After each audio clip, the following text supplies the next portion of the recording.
been a lot of mergers, acquisitions in that sector. And it's good to sometimes know, the history. It's the same as the cooperative in a way. There's complications there, and it's definitely something that I think most people would find of interest. So what is now known as PwC is where you've had your sort of initial sort of career. That's right.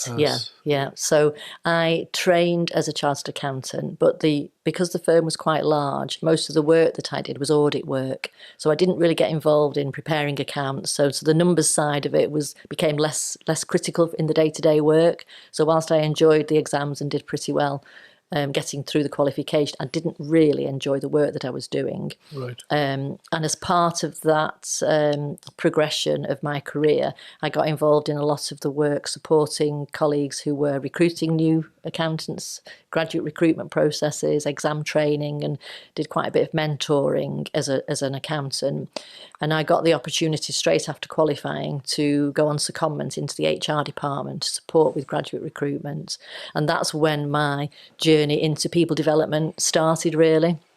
So I was the person that went around different universities recruiting wannabe accountants into the firm. And I did that for quite a number of years. And actually retrained and requalified doing the Chartered Institute of Personnel and Development, CIPD qualification. And that's where, as I say, my interest level has stayed throughout my career. I'd started to work on apprenticeships actually in that business. So you moving on from there, you moved on to Kaplan? Is it? Well, I did, but in between that, I had our two children. Oh, right. Okay, so you took life. Life, yeah. Life helps with career decisions, doesn't it? Yeah. So I have a daughter who is now 31. Okay.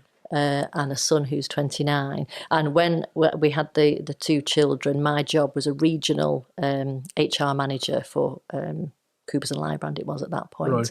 A lot of travel, and it became a little bit more difficult to sort through childcare, etc. So anyway, when my daughter went to school, I went back to school as well, and I retrained as a teacher at that point. So I did a PGCE in FE and HE only. I didn't want to do primary and secondary. I was looking at supporting older learners.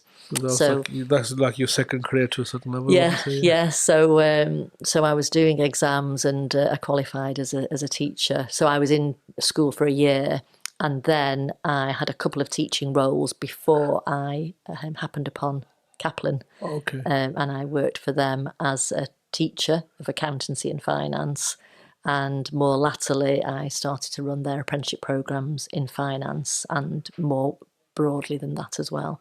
So I had a fabulous time there for 13 years. So in terms of the PGC experience and sort of getting and retraining yourself, I mean, was that easy for yourself? I know you said you're a bit of an exam buff and so forth. Was that something that you felt naturally? It's a bit of a change from being finance and so forth to teaching.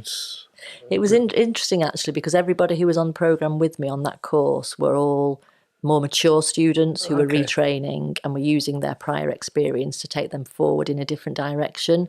And that was how I saw it for me. I mean, we took a risk in our family because obviously I was earning quite a decent salary in the accountancy profession, and that stopped for a year. Didn't know really what was going to happen beyond that.